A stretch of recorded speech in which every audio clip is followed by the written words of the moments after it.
SideBar is brought to you by Monterey College of Law, San Luis Obispo College of Law, Kern County College of Law, Empire College of Law located in Santa Rosa, and the Colleges of Law with campuses in Santa Barbara and Ventura.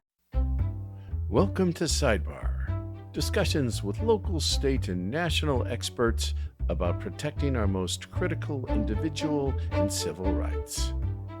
Co-hosts, Law Deans Jackie Gardina and Mitch Winnick. What does it mean when journalists are increasingly the ones who are enforcing the ethics of, in this case, the Supreme Court, but also lawyers, because the profession and the judiciary has not sufficiently policed itself on ethics issues? That's our guest, Renee Jefferson, an internationally recognized expert on legal and judicial ethics. Mitch, we have had the opportunity to touch on how technology can actually improve equity. We haven't touched on how technology can make the legal system more equitable, though. People often joke that there are too many lawyers, but in reality, there aren't enough legal services. Millions of low and middle income Americans go without legal services when needed, and many don't even know that there's a legal solution to the problem they're facing. The access to legal services in the U.S. is a very real problem. Today, we are speaking to someone who has dedicated her career to making law more equitable and accessible. Jackie, Professor Renee Knake Jefferson holds the Doherty Chair in Legal Ethics at the University of Houston Law Center. And for the record, I am a proud alumnus of the University of Houston Law Center. Furthermore, Professor Jefferson and I share a professional and academic interest in legal ethics and professional responsibility, having both written and taught on the subject. However, let's be clear, only one of us is an internationally recognized expert on legal and judicial ethics, and that would be our guest today, Renee Jefferson. An award-winning scholar, she's the author of 5 books and more than 30 academic articles. Her most recent book, Law Democratized, A Blueprint for Solving the Justice Crisis, was just released January 9th. Professor Jefferson's work is frequently cited in the Associated Press, Bloomberg Law, CNN, New York Times, Newsweek, Political, Slate, and the Wall Street Journal. She also regularly appears on radio and television news shows, including MSNBC and National Public Radio. If all of this is not amazing and exhausting enough, Professor Jefferson publishes the Legal Ethics Roundup each week. The digital newsletter is viewed by more than 1,000 readers across the United States and in 20 different countries. It is not surprising that she was recently recognized by the American Association of Law Schools with the Deborah L. Rhodey Award as a trailblazer in legal education and the legal profession. Renee, thank you for making time for us in your busy schedule, and welcome to SideBar. Oh, thank you so much for having me. It's a lot of fun to join both of you. And Renee, I was able to pre-order your book and get it exactly on January 9th. And just want to give you a shout out for amazing systemic overview of the access to justice issue in the United States and how we can solve it. In reading your book, Law Democratized, you really start by defining the problem around unmet legal needs.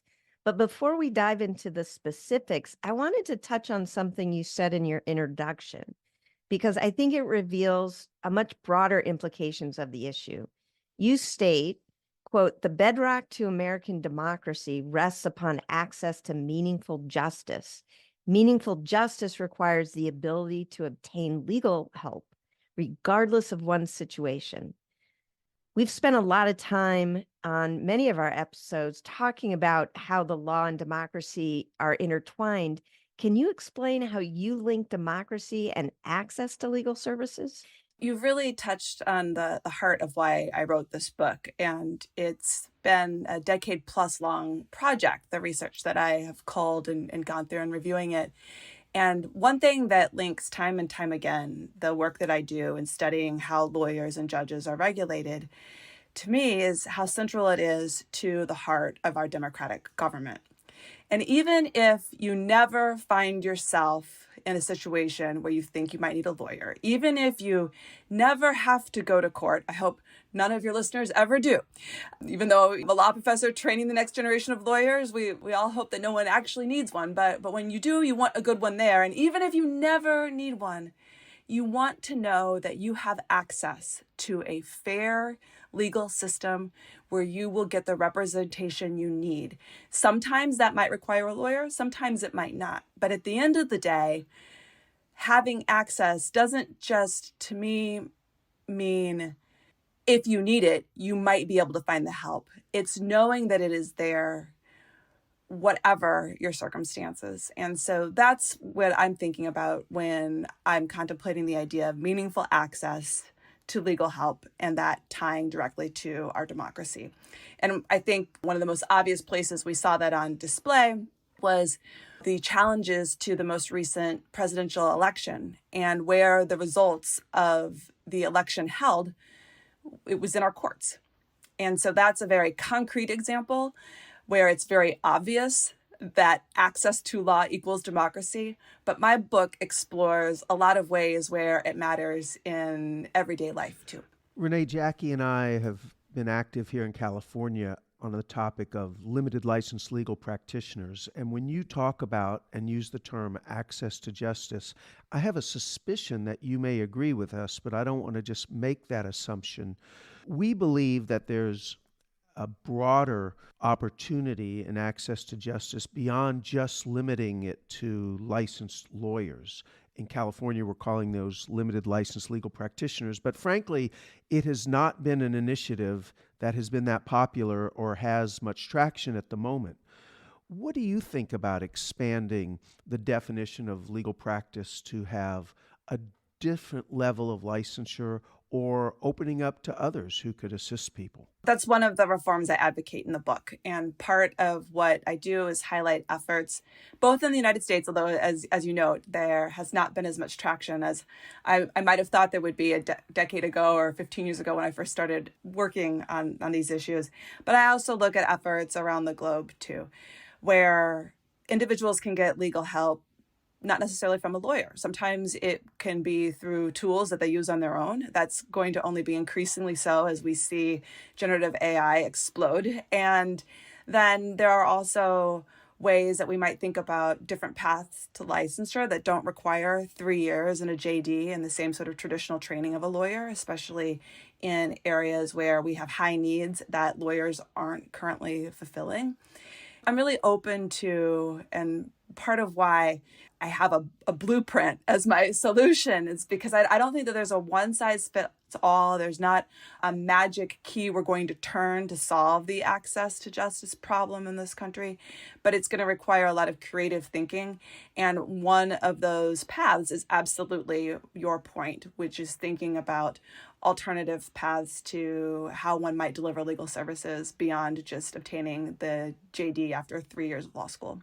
I was going to say, as a follow-up, as I mentioned, Jackie and I have both been pretty outspoken in favor of that idea. In California, unlike in Texas, they bifurcated the state bar. We have an administrative group that is the regulatory part. They created the California Lawyers Association for the membership part. And unfortunately, we're up against almost a brick wall. The California Lawyers Association uniformly fights against any redefinition of licensure, expansion of licensure, redefinition of the unauthorized practice of law. So we're not all that hopeful at the moment, but we are persistent. And I think persistence is key, right? I mean, that certainly is a lesson that I have learned in my career. So it's 2024 now. I served on the American Bar Association's Commission for the Future of Legal Services in 2015, 2016. That was based on work that I had been doing at my former academic home, Michigan State, related to law and technology and innovation and entrepreneurship. At the time, I think Washington State was experimenting with limited license legal technicians. And I remember thinking, wow, this is just going to explode across the country. And here we are a decade, almost 2 decades later in some instances. And we've seen a little bit of it. Some states are experimenting in real and meaningful ways, like Arizona and Utah. Perhaps as members of the profession become more comfortable and we're able to really study and look at the outcomes there, we will actually see greater acceptance and adoption of these, I want to say more creative. I don't know that it's super creative at this point. The plans are out there. It's putting them into action that needs to happen next. And your book certainly provides, as you said, the blueprint for doing that. And one of the things I found really interesting about the book, and it probably goes to your role in teaching legal ethics, is really your connection. And you dedicate a chapter in your book to the role of courts and legal ethics in preserving democracy. And then, as we mentioned before, preserving democracy is essential to access to justice, or true access to justice. But you note in the chapter, and you noted in earlier answer to the question, that we have a bunch of lawyers who participated in undermining the 2020 election and even continued to lie to the public after the courts had determined that the election results were valid. You suggest that preserving democracy is necessary to solve the access to justice problem, and it should be a priority. And in fact, the legal profession needs to think more seriously about holding attorneys accountable for their speech, not just in the courtroom, but outside the courtroom. Do you anticipate a First Amendment issue with regulating attorney speech? We are going to take a brief break. And when we come back, Professor Renee Jefferson is going to answer Jackie's question about lawyer speech and the First Amendment. Monterey College of Law faculty are dedicated to helping students navigate law school and prepare for the bar exam. I and the other professors of the school strive really hard to ensure that the students are well prepared, not only to help them through law school, but also to get ready for the bar exam. I have a sense of responsibility that I feel that just as the school gave to me and helped me to embark on this journey that I'm on, I should also give back and help students to succeed. Visit montereylaw.edu. Welcome to the future of legal intelligence. Trellis, a state trial court research and analytics solution. Trellis offers state trial court records for legal research, with analysis on judges, opposing counsel, verdicts, motions, dockets, and legal issues. Visit our website, trellis.law.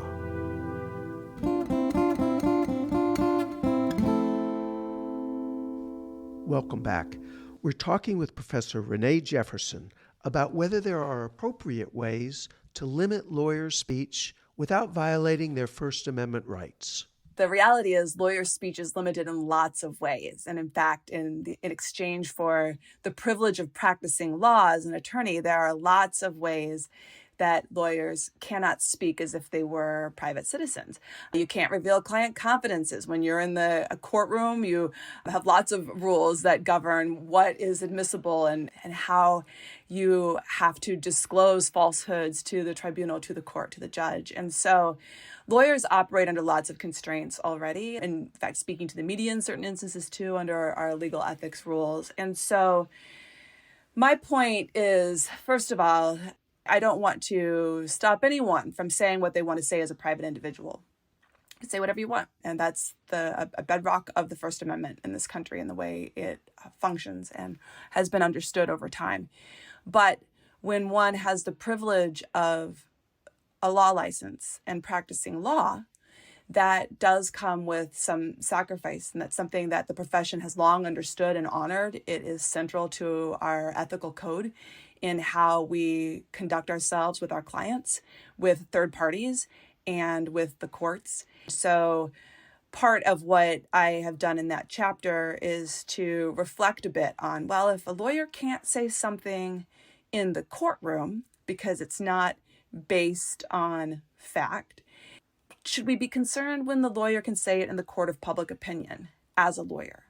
And what are the consequences? And especially when we see consequences as profound as we did on January 6th and involving our elections, I think we as a profession have to take a hard look at how we govern ourselves. We're a largely self-regulated profession, and what we expect of one another when a lawyer is speaking as a lawyer on behalf of a client. We had Jeff Kossoff on here to talk about his book, Liar in a Crowded Theater. And he is a First Amendment absolutionist So even lies are protected. That was his whole position. And I tried to argue, and so I was so happy when I read in your book that we take seriously this idea that lawyers cannot undermine the administration of justice by lying in the courtroom. But for some reason, we don't take it seriously if they're undermining democracy, which, as you, I think, ably argue, is directly connected to the administration of justice. So I was really pleased. It made me feel smart to see you actually writing an entire chapter. I'm like, yes, she articulated what I was trying to argue to Jeff Gossip. Thank you for that. Well, part of why that chapter's there is because as I was finishing the book, it occurred to me all the arguments that I make in the book for why we need to make our legal system, which is one of the best in the world, except we rank horribly on access to it, right? Why we need to make it more accessible. But what's the point of implementing all of my reforms to access if we don't protect our court system and the government that it functions in? And so I felt like I had to say something about that, especially as I was bringing this manuscript to completion. I realized there's a healthy debate there among legal ethicists, among lawyers, among First Amendment scholars, where you draw that line. But for lawyers, we've already drawn the line, and we aren't able to speak as individual citizens when we are acting as lawyers. That's my point. Someone feels strongly that they don't want to be constrained in that way. You don't have to be a lawyer. So there's always that. Okay, so let's talk about protection of the profession or the integrity of the profession. And Jackie and I, on a number of our episodes, have been concerned about something that I am sure you knew we were going to get to, which is the Code of Ethics for the Supreme Court. Because in many ways, it all starts at the top. And if we're concerned that there's not integrity and ethics at the U.S. Supreme Court, how do we have the downstream expectations of that level of integrity elsewhere, both in other courts, but within the profession as a whole? What are your thoughts about the current Code of Ethics that was enacted by the court? Of course, Jackie and I have talked openly about our concern that there's no enforceability element to it. And now, as we see the current session of the court, there again is some concern whether certain of the justices really care about the conflict of interest issues that are in that Code of Ethics. Not to put you on the spot too squarely, but you are our expert in the room. What are your thoughts? Well, I agree with you 100% on the enforceability issue. And in fact, I really question what is the point at all. I often say outside of this context, but it's true here as well, a law on the books is meaningless if you don't have a mechanism to enforce it. I usually talk about that when I'm advocating for why we need access to lawyers or legal help, knowledge about legal rights and entitlements for the public, so that they can know what the law is and what it allows them to do. But it applies equally here. Having the ethics code on the books is ceremonial at best when there is no enforcement or there's no mechanism for enforcement. And it's perhaps not surprising that already, we're in early days of the court actually using it. And predictably, Justice Kagan was the first to cite it. And she was one who was last fall calling for and predicting that there would be an ethics code. I'm concerned that the court should be doing more. And that goes to a couple of different aspects here. It matters first to the litigants who are actually having real issues that matter to them decided in front of the U.S. Supreme Court. It matters because if a judge is biased or if a judge has some sort of reason why they won't be deciding the case fairly, it goes to the legitimacy of the outcome of the case. But it also matters to the public and understanding and believing in the decisions that come out of the United States Supreme Court. So even if you aren't going to be directly impacted by a judge who has some sort of bias, a financial tie, or some other relationship that's going to taint the outcome of the case, it goes to the public's perception of the integrity of the Supreme Court and the whole judicial system because it is so prominent. The other thing I will say, it's a bit of a trade-off. if there's, I don't know, is silver lining the right way to put this?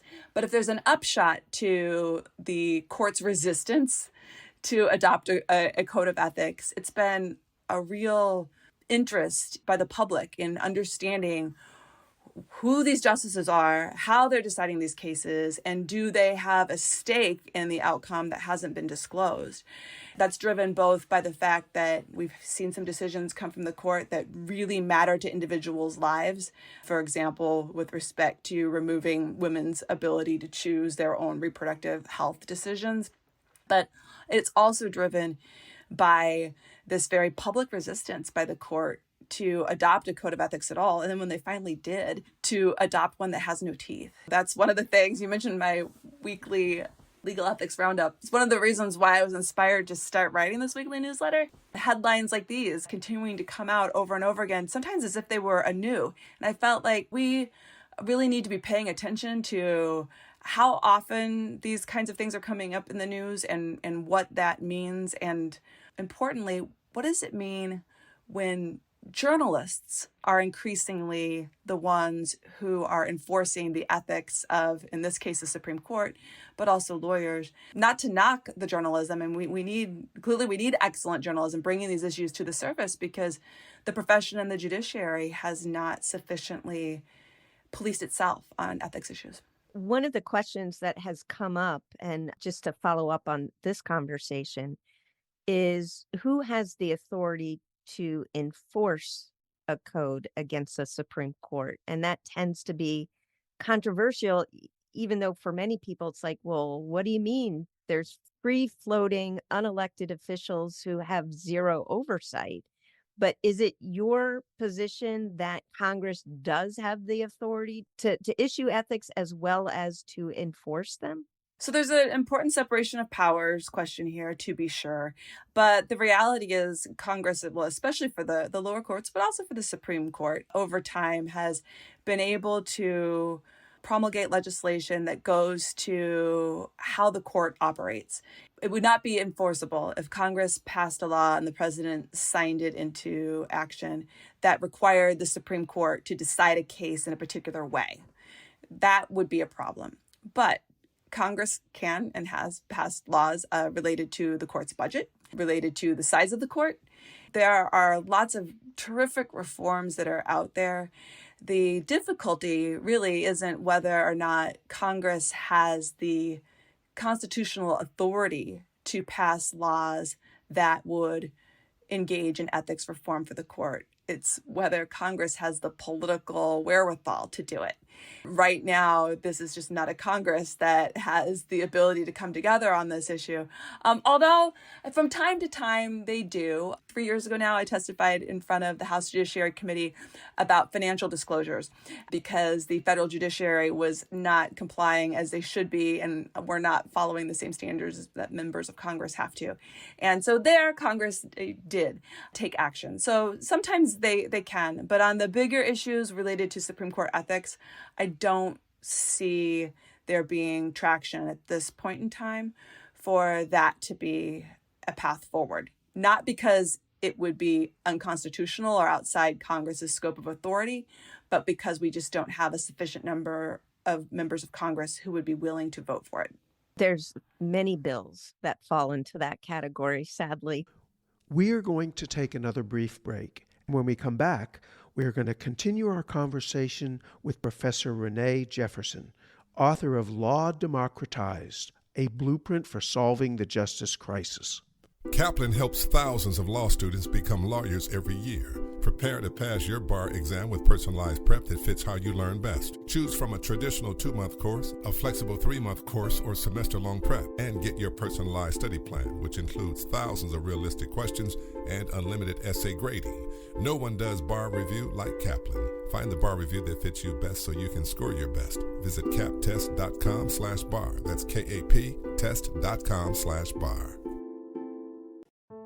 The Master of Arts in Law degree from the Colleges of Law was designed to empower working professionals to become innovative problem solvers in careers that intersect with the law.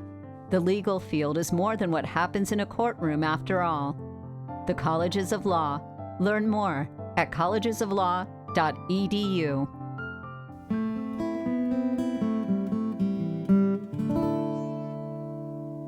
Another ethics question for you, because it's something that is in the air, and especially for law schools, which is the concern about plagiarism, especially with ChatGPT and other AI assisted writings. I suspect that you agree with us that plagiarism is a form of both theft and dishonesty. And recently, the question of plagiarism became an area of focus in the challenge against Harvard University President Claudine Gay. I saw a lot of talk about Justice Neil Gorsuch and the plagiarism that was raised during his confirmation hearings. And it resurfaced in the news with all the other plagiarism arguments going around. For a lot of non-academics, it might be a much ado about nothing. But as an ethics expert, what are your thoughts on Gorsuch's plagiarism issues? On the one hand, there's a lot of copycatting that goes on, especially within law firms. And in fact, what I thought you were going to ask me about, I don't know, there's a recent lawsuit where one law firm is suing another over having literally taken its entire brief and filed it as if it was its own, taking credit for it. So on the one hand, that's an extreme example, but on the one hand, in the legal profession, there's a fair amount of copycatting that occurs, especially when lawyers are preparing motions and briefs, and even the style for judicial opinions, and especially if you're repeating the sort of standard of review and that kind of thing. It's an interesting question within the legal profession. That said, as an academic, think about my own students. They're all held to a code of conduct at the University of Houston that they have to adhere to. They cannot plagiarize. It's very specific what plagiarism is. Basically lifting verbatim someone else's words and not giving them credit for it. Is that problematic ethically? Yes. Should it be addressed? Yes. Is it problematic when it's not? Yes. All of those things. I think the difference in treatment between a Supreme Court justice versus a university president goes more to a function of the Supreme Court justice's lifetime appointment once it's secured, right? But you raised the interesting point that this didn't just come up with respect to Justice Gorsuch now, one's already on the bench, but it came up when he was being vetted. And I think that also is an example of politics coming into play, because at the end of the day, even with those allegations revealed, it wasn't enough to undermine the vote to confirm him. I don't think that's because, and I haven't studied carefully, I haven't looked, but I have read what others have reported. There are portions of other people's work that show up in his that aren't properly cited. Just because he has been confirmed as a justice, if that's true, it doesn't make it right. That is a function of a somewhat flawed and imperfect system at times. Well, and I think you raise a really good point about the discipline, specifically the law, because you're right. There's a lot of cutting and pasting and templates and other thing in the law. And one of the things we don't talk to students about is the number of ways in which that's a norm in the legal profession, and when it's okay and when it's not. They might write an entire brief and it's all their work, but a senior partner might add their name to the brief, having not written any of it. Thinking about Justice Gorsuch when he was on the Eighth Circuit Court of Appeals, lots of clerks write the first draft of an opinion and then are never heard from again in terms of that work being acknowledged as theirs. In the legal profession, it is confusing, I think, for students to have this very high standard imposed upon them, and then to have the practice of law really have a very different approach to it. It's unfortunate. I think anecdotally, there is, at least with respect to the poor junior associate who slaves over a brief only to have the senior partner's name stamped on it at the end. You know, when I was an associate back in the late 1990s, early 2000s, I felt like it was the most sincere form of flattery to have my entire memo lifted verbatim, even though I got no credit, because I knew. I think that increasingly now there has been a shift, and I would advocate for a shift of recognizing the work that went into something like that, even if it means there are extra names at the end of a brief. I think that's really important. And it really goes to the pedagogical approach, you know, how we prepare the next generation of lawyers. It seems pretty silly if we're going to hold them to super high standards with respect to plagiarism when they're in law school, but then expect them to go and spend hours and hours of their lives writing up legal pleadings and to not find their name on them and getting the credit they deserve. Renee, while we have you on, if you don't mind, we'd like to shift topics for a moment and go back to a previous book you wrote, Shortlisted: Women in the Shadows of the Supreme Court. As you may know, we had Lisa Kloppenberg, one of our California colleagues, on the show, and she talked about her book, The Best Beloved Thing is Justice, Judge Dorothy Wright Nelson, who was considered on the Supreme Court shortlist at one point. We talked on that episode about how that might have dramatically changed the arc of the court, as would have many of the other women that you highlighted in your book. Talk to us a little about that. I think it's a topic that just gets overlooked too often. Well, and that's the whole reason why we wrote the book. I think most people know, even if you're not a lawyer or part of the profession, most of the country knows the incredible story of Sandra Day O'Connor as our first female Supreme Court justice. But what most people, most lawyers even, don't know is that before her, there were at least 9 other women who were officially shortlisted by presidents, going all the way back to the 1930s, if you can imagine. The first was a woman named Florence Allen. She was shortlisted by FDR in 1937.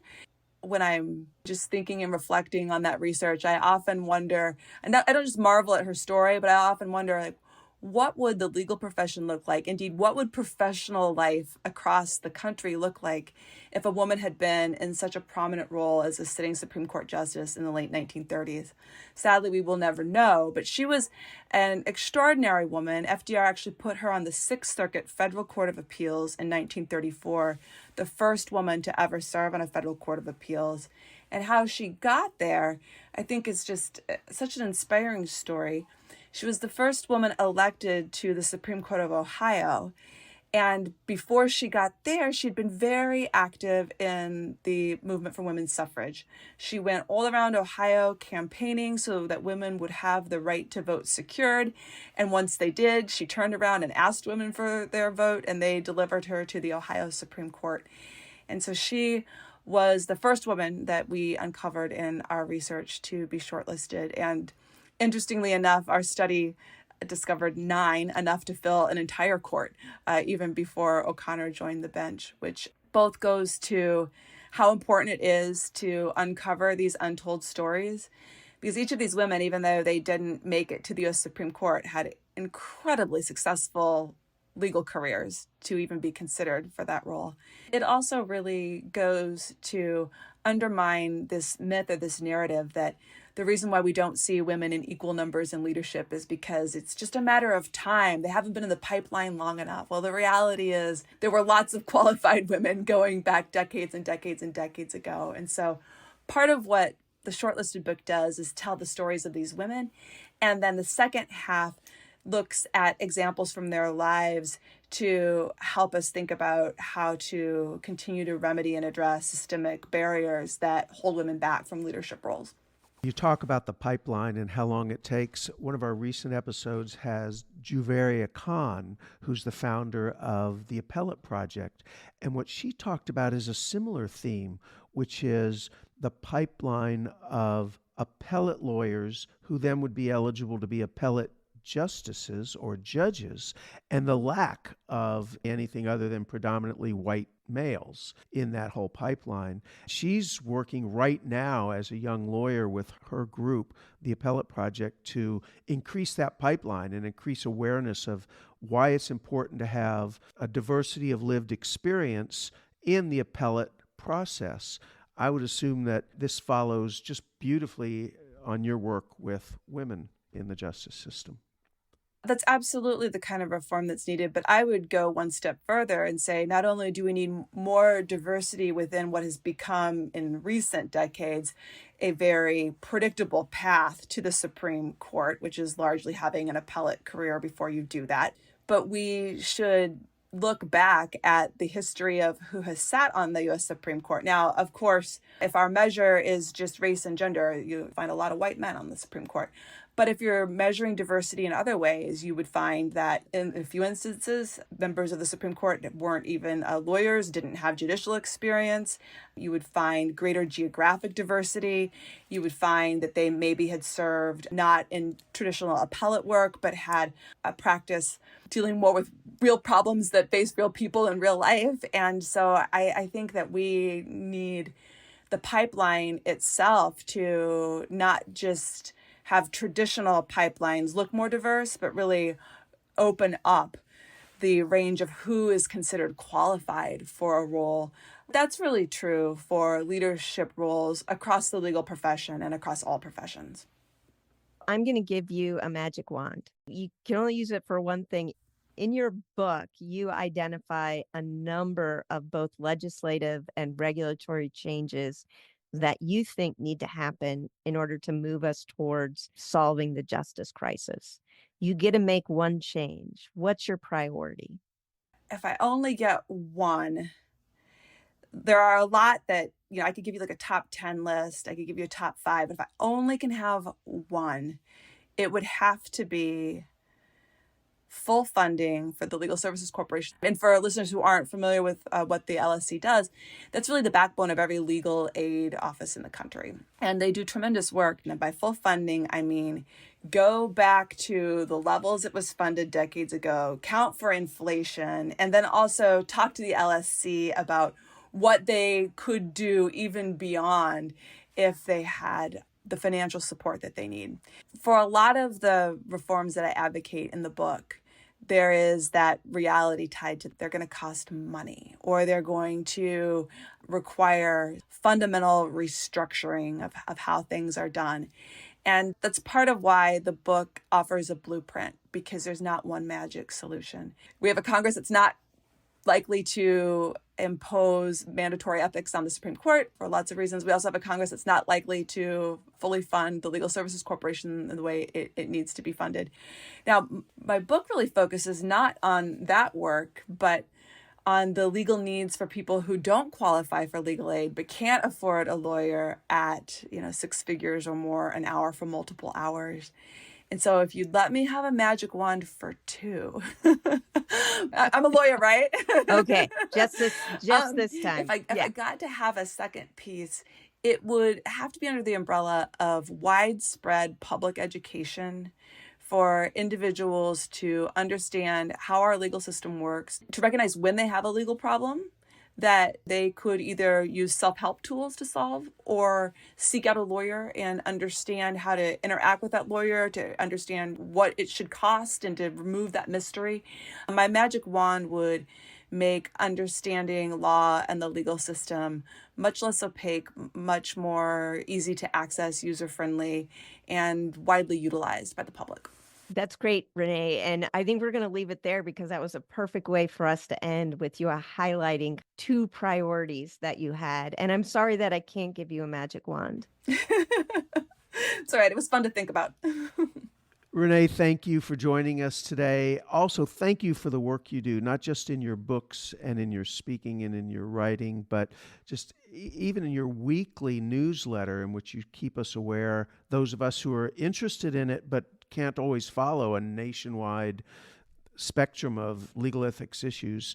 Thank you so much for the work you do to keep us all on top of that. Thank you. I appreciate it. Mitch, when we invited Renee onto the podcast, I knew that she had a new book coming out, and I was really excited about its topic, which is about access to justice. I know you and I both feel very passionate about. I wasn't prepared, or I didn't realize the breadth of her knowledge: ethics, free speech, access to justice, democracy. And we really were able to cover all of those things in this podcast.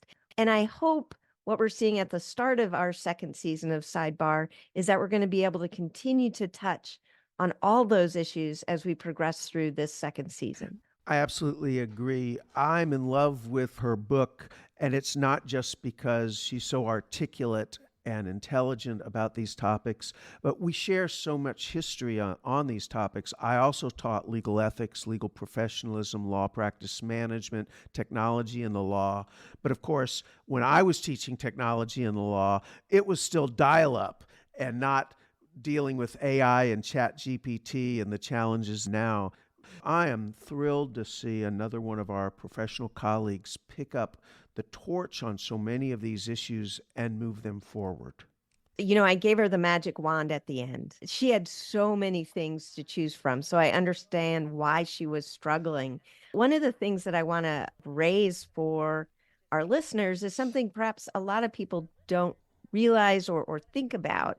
We're so used to the idea that if you are arrested or in some kind of criminal trouble, you can get an attorney even if you can't afford one.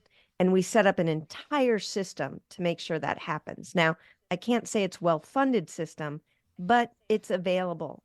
We don't have the same for someone who might be in civil trouble. Think about someone who has huge debt, someone who's coming after them, a debt collector, and perhaps doing so violating the law. There's this case in the Supreme Court called Gideon v. Wainwright, which created the right to an attorney. And some people have argued we should have a civil Gideon, that everyone deserves access to an attorney, regardless of whether or not they have the money or can afford them. I think linking it to not just our system of justice, but to our democracy makes the argument even stronger for civil Gideon. And let me also say that I'm pleased that we're kicking off season 2 with an emphasis on legal ethics and the integrity of the profession. Because as Professor Jefferson talked about, if we don't enforce integrity of our profession, it really does undermine the foundation of what we talk about as access to justice. The lawyers involved on either side of the case or in the judiciary have to step up and have the highest level of integrity if the system is going to work.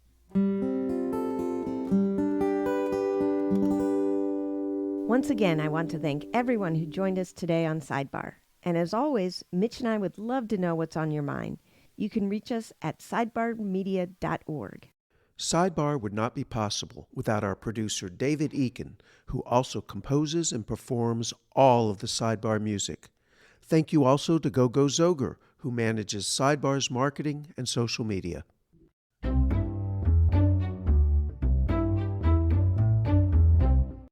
Colleges of Law and Monterey College of Law are part of a larger organization called California Accredited Law Schools. All of our schools are dedicated to providing access and opportunity to a legal education to marginalized communities. For more information about the California Accredited Law Schools, go to calawschools.org. That's calawschools.org.